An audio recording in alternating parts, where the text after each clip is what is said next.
welcome to Storyboard. I'm Shibani Gharat.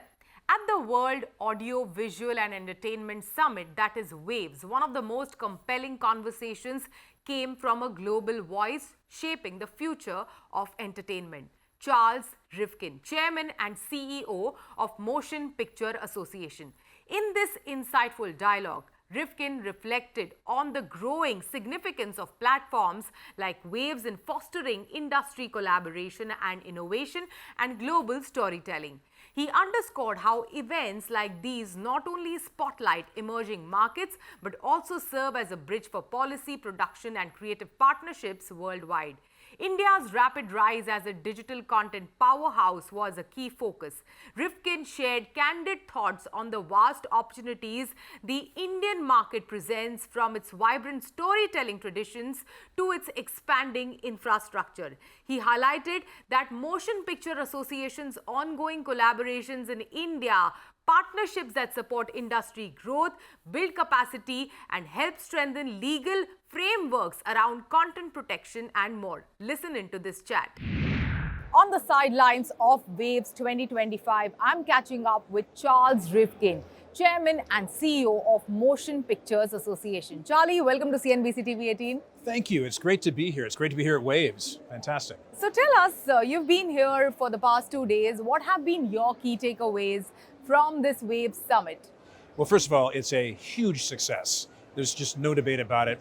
Prime Minister Modi's vision of the orange economy is brilliant and visionary because India has an incredible history of storytelling, and he's going to take it to the next level. And I'm proud that the Motion Picture Association studios, we represent the 7 largest studios in the world, they're here. If you walk the floor, you'll see these extraordinary booths because we're here to invest in India for the long term. Yeah, and you're here to invest in India, is what you said, Charlie. But having said that, how are you partnering, with this, history of storytelling that India has? How are you partnering with India as a country, as Motion Pictures Association? It's funny. I was just thinking about this. You mentioned the history of storytelling. India's 1913 had a hit film. It existed. The movies came out of India at the same time as America. It was at the birth of our industry. We were there together. And it's a bond that we've shared for all those years. I was at the Academy Awards 2 years ago, where people were dancing in the aisles to Natu Natu and R1. Indian culture and soft power is already taking over, but this deal, this investment, is going to allow us to help accelerate that. So you ask, how could that happen? It's partnerships. The future of my industry is local programming. And we invest locally because good stories, well told, transcend borders.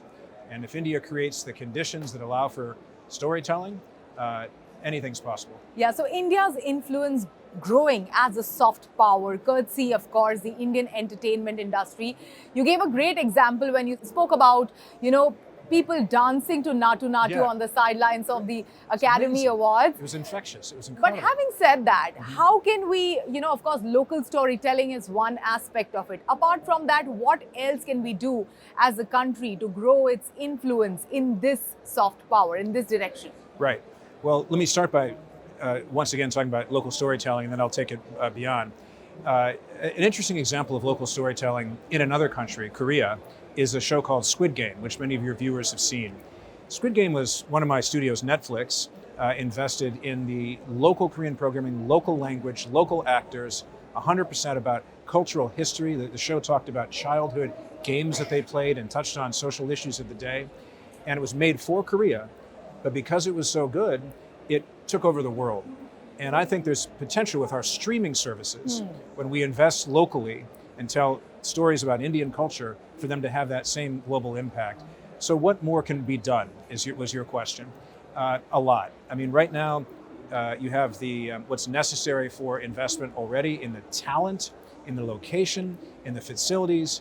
When I think about Film City, I was with the Chief Minister today, and the Film City investment is pretty extraordinary. I met with Minister Vaishnav yesterday about IITC and the investment there. But I think additionally, having an incentive structure that not only competes locally, but around the world would be enormously valuable. And that's something I've been talking to the ministers about. it's interesting that you mentioned Squid Games, and it's not just Squid Games, but also Korean romance has been extremely popular. Korean thriller shows have been very well received across audiences, and Korea has its own language, its own cultural nuances, pretty much like this country, our country, where, you know, different states have their own cultural stories and, you know, history to it, and, you know, like traditional storytelling that has been going on for ages. So what are some of the learnings from Korea as an industry that probably our country can apply and utilize to create stories and content that cuts across borders? I think the secret and the answer to your question about Squid Game is authenticity. And authenticity, audiences can understand that, they see it, and it resonates with them. And you saw that in that show, but in many other shows coming out of Korea. And I think that the exportability of India's long history of storytelling has so much future potential, especially with the commitment. I mean, look at this place, right? I mean, the whole world is here. My 7 studios of the Motion Picture Association are all represented in a major way, and we intend to continue because this market is very exciting for us. One is authenticity, and second thing that cuts across languages and cultures is, of course, sports. So how do you look at sports contribution, Indian sporting events contribution to the entire media and entertainment industry? And we are speaking also, incidentally, on the sidelines of the ongoing IPL, the biggest, you know, like platform, the biggest event for India. I was talking to Uday Shankar yesterday and was learning about how a huge percentage of the world's viewers for IPL are here in India. And sports is entertainment. Sports is driving programming. All of the Motion Picture Association studios are involved in various ways with sports programming and will continue to be so. It's drama, it's excitement, it's unscripted, and it's real and it's live. So sports programming is a huge part of our future. And this industry is also, you know, changing and evolving at such a fast pace. What are some of the things that will, you know, drive, and what direction is it headed from here going forward? I think we're about to see, with the rise of the streaming services, the democratization of programming in a way that that what used to be local is now going to be global. And I think that's going to be an increasing evolution. I lived in France when I was young. I could never see French films in America or French television because this didn't exist. And now we're watching programming on all of our streaming services from all nations around the world, and they're all finding niches, and that's never been done before, and we're just beginning that process. As MPA, how do you look at the impact of AI on this industry? I think AI is transformational for almost every industry on the planet, including our own. And what's interesting about AI is that we've been using AI for many years. In fact, most recently, I don't know if you had a chance to see the most recent Indiana Jones movie starring Harrison Ford, but for the first 30 minutes of the film, Harrison Ford, was 30 years younger because AI and technology allowed the filmmakers to digitally remove his head from his body, map onto his face the younger images of him from previous Indiana Jones 30 years ago and Star Wars 30 years ago, and return it to his body, and it's him, his voice, his actions, but he genuinely is 30 years younger. That's just one example. There's so many ways that the technology will aid in storytelling. Our industry is artist-driven, not technology-driven, but technology is a tool to make stories even more interesting. It'll impact special effects. It'll impact the way we experience things. Eventually, there could be immersion as part of our storytelling. So we're excited about AI. We're working carefully with it. But the key for us is to make sure that AI doesn't somehow or other stop us from owning our copyrights and from telling our stories the way they deserve to be told with complete freedom. So 2 key things that you said, our industry is artist driven, and the second most important thing that you said is you're looking at it as an enabler. So how do you mitigate, you know, the risk when it comes to insecurities and concerns around jobs when it comes to AI that, you know, that is brought upon I mean, look, by the coming in of AI upon this industry? I hear you. We have been, I mentioned earlier, an example of AI, but we've been using it for crowdsourcing, for stadiums filled with people. There's already a ton of things people are seeing that involves AI that hasn't resulted in job loss. New technologies often do result in job loss, but this technology is going to result in job creation. And there's going to be an entire industry sprung up about how AI-enhanced storytelling can change the way stories are told. So it is artist-driven, it's going to create jobs, but we have to be careful that it has guardrails, that it's carefully monitored and carefully regulated.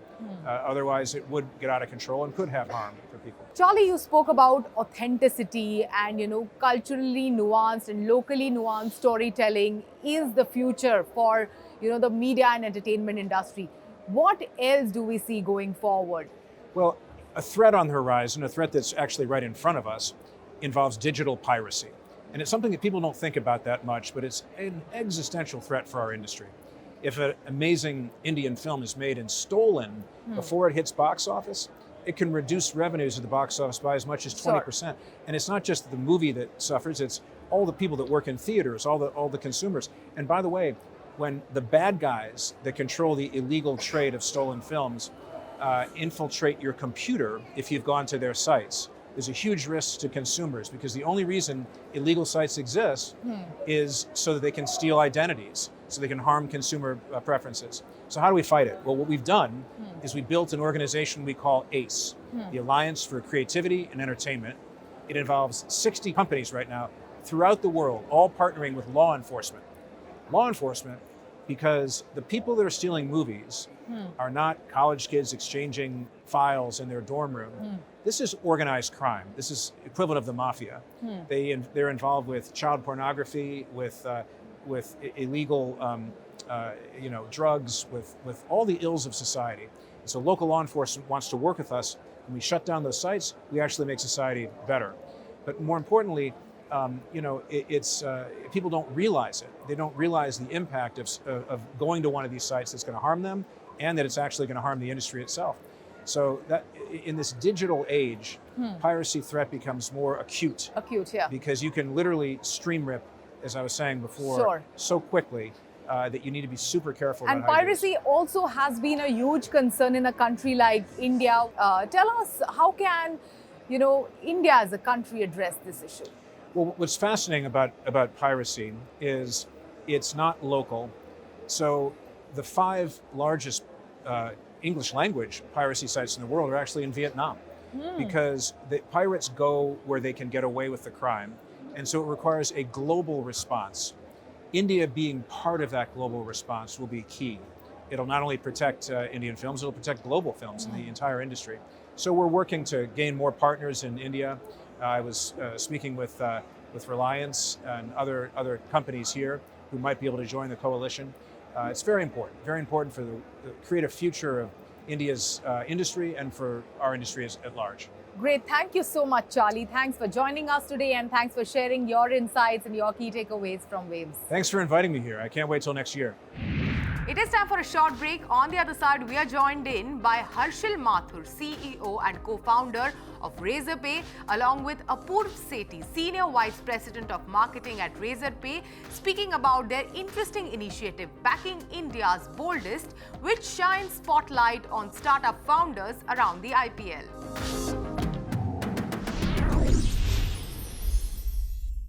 This year, around the Indian Premier League, Razorpay has launched an interesting initiative backing India's Boldest. Through this campaign, Razorpay is putting 35 homegrown startups and their visionary founders on the biggest stage in the country, which is the IPL. The idea is to celebrate the spirit of entrepreneurship, putting these bold, innovative startups front and center where millions of eyes will be watching. For the first time ever, a brand is amplifying others, not just itself, creating a national platform to showcase the dreams and the ambitions of the country's boldest entrepreneurs. So what was the vision behind this trailblazing campaign? What went into the strategic thinking to bring this idea to life? We are about to find out today from Harshil Mathur, CEO and co-founder of Razorpay, who will dive deep into the vision and intent behind this campaign. Along with him, we have Apuarv Sethi, Senior VP of Marketing at Razorpay, who will share the thought process and the strategy behind this campaign. Harshil, Apuarv, welcome to CNBC TV18. Thank you. Thanks for inviting me. So Harshil, let's begin this conversation with you. Backing India's Boldest is a powerful statement. So what does this phrase really mean to you personally and professionally, being an entrepreneur? No, I think as a company, our journey has been about enabling other startups and builders and founders as they build the country. And one of the things that we notice is that typically ads carry entrepreneurs or sports people or other influencers. Uh, when we decided to do something this cricket season, we thought let's change the narrative. Let's try to use founders and builders as role models for the upcoming youth, because entire youth of the country watches cricket. How can we use this platform to not just advertise ourselves, but also inspire a lot of youth that's watching cricket on and show them the journey and story of some of the founders who have been building this country, creating jobs, building the economy. I think this is what this campaign is all about. It does like we're not asking them to talk about Razorpay, we're just asking them to talk about their vision for their businesses, their vision for the country, and what they are trying to do to make this a better place for all of us. Yeah, and Harshil, sticking with you, since we are speaking about being bold, what is, one of the boldest decision that you have made in your career? Yeah. The boldest decision for any founder is the day they decide to do a startup themselves. The day you decide to leave a comfortable job and go into this hard life of being a startup founder, and I think that was for us, and that was for most of the founders featured here. And the idea is to present that story on how most of these folks have had comfortable lives, comfortable jobs. They left it for a completely tough and unpredictable life of a startup founder. That's the same for me as well. I'll say that is the boldest bet for me. IPL, although it's like, it's one of the most sought after events in the year, the most important season right now. It's also the noisiest time of the year. So, why did you decide to go ahead around this time when, we only see campaigns all around us on television, on OTT platforms, on digital and social media? So why did you choose IPL in particular? See, if we have to look at the stages of the platforms available for marketers and advertisers to talk of, right? I think this is the biggest stage possible. And we debated a lot. Frankly, it was not an easy decision to be part of this festivity of advertising, right? But we were very clear that if we have to get our founders the stage that they deserve, it has to be the biggest stage possible. I don't think anything else would have merited this campaign but this stage. Harshil, if you want to add. No, and I think you're right, like there are a lot of campaigns going on at this point of time. The idea for us was how do we do something different? So we're not using ads as a medium to just promote what we do. We're using ad as a medium to deliver stories of other founders, stories of other people who are building. And I think that in our opinion cuts through the noise, because it's very different than most ads people have watched, most campaigns people will see, or most campaigns they'll get to see in the entire season. And I believe it will leave a mark in people's heads on, hey, this is something interesting, because we're not talking about ourselves. We're not saying, hey, download this app or buy this from our website. We are saying these are the stories of founders who are building the country. Look at them and maybe it inspires you to build yourself. Yeah, and Harshil, sticking with you again, how did your personal entrepreneur journey, influence, your decision to share the spotlight or, spotlight other startups through your campaigns? Yeah, I believe most founders and most startups, the biggest challenge to growth or biggest thing that they look for when they're starting up or they're scaling up is validation, is how do you ensure that you get your message out? You're doing something different, you're doing something unique. How do you ensure everyone hears this message and learns about what unique you are doing? And I think that was all this campaign was about, that how do we bring the stories of these founders out, that, hey, I'm building in food space because I believe this should change. I'm building in space tech space because I believe this should change in the country. Some of these founders are building some very, very deep tech businesses in the country. Some of them are building for SMEs. Some of them are building for small businesses and so on. And I think the idea for us was, how do we get these stories out so that people hear from them and get inspired? At the same time, a lot of these founders want to grow their business, want to hire people, want to get investors. I think it is one of the best place we could find, to Apu's point, the biggest platform we could find for people to get their story out, to get their word out. Yeah. And I think a lot of it came from our own journey, and we've been building Razorpay. The hardest part was getting the message out. How do you ensure enough people get to know what we are building at Razorpay? And I think this tries to solve that for a lot of founders. What is the kind of message that you want to send across to, these early stage startups through this campaign? If you can also elaborate on that, either of you. Harshil? Yeah, I think the idea is, first of all, we've covered 35 founders today, but that's not the limit of entrepreneurship in this country. There are so many founders, so many people, and I'm sure there are a lot of more founders that we have missed on that we have covered. So the idea is this is just a start. This is the first TV campaign from Razorpay, which is featuring founders. We'll do a lot more of these. We look forward to learn a lot more of these stories of founders who are building in different stages of their life. And our role as Razorpay is how do we support them? Sometimes it will be through a campaign, sometimes it will be through providing a product, sometimes it will be to get their word out. Whatever we can do, we run a lot of such platforms in the country because we believe the only way companies like ours can grow is if more people come forward and start companies and more people grow their businesses digitally. And we'll continue to look forward to ways that we can help them do that better in whatever ways we can. And Apuarva, do we foresee India's Boldest to be a recurring initiative going forward? Do we see seasons since this is the first year of you guys starting it? Yeah, I think there would be many shapes and forms it will take. Like Harshil said, right? The ecosystem is so large and there's so much to do.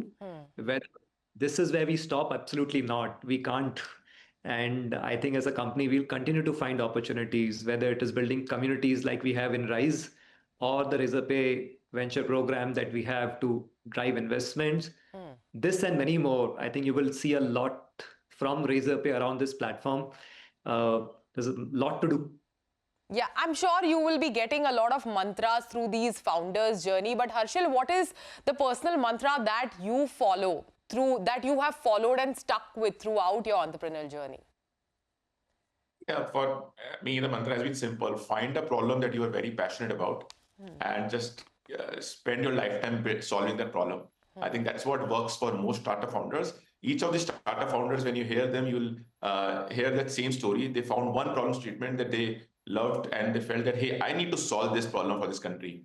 And they went all into it. And it could be something as simple as building a meat delivery business to something as very complicated like, hi, I'll solve for launching satellites in space. But the core crux of all of these founders' journey has been, and our journey also has been, we found one problem statement that we said, this problem shouldn't exist. And we've just gone all in solving that. So finding a problem statement and then working towards solving that.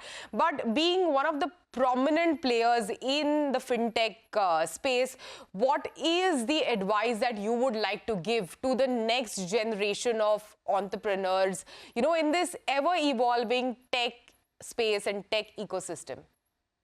Yeah, I think two things. One is India is one of the best places to build a startup out of. We are in the right stage as a country, as an economy, for more people to come forward, build startups, build businesses, create jobs, create the economy. A lot of folks might fail while doing that, and that's also fine. Every failure will create a way for more companies to come forward and do something different. And the second thing from a tech perspective is that the ecosystem is changing very rapidly. With AI, the amount of resources you need to build a tech startup today are reducing dramatically. So the combination of India as a large opportunity for solving for problems of 1.5 billion people, at the same time with tech changes like AI coming in, it's a massive opportunity for anyone to start a company today and try to create an impact for themselves and as well as for the country. All the best for that. Thank you so much. Thank you both for joining us today. Thank you. Thanks for having us.